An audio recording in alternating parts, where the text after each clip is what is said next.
guys, welcome to our YouTube channel, and today we are going to learn how to reset Netflix login password. So let's get started. So if you want to reset your Netflix login password, what you can do is just open up your browser.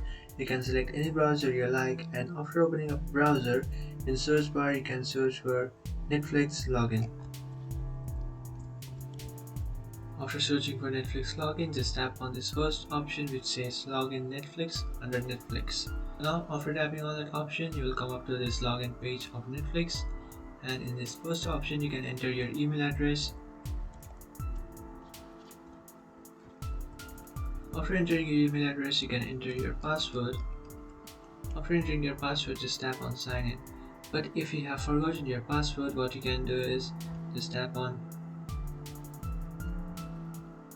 and here you can see after tapping on change password, your password has been changed. So that's it guys. This is how to reset Netflix login password. If you find this video helpful, don't forget to like and subscribe to our channel. If you have any doubts, feel free to comment below. Thanks for watching.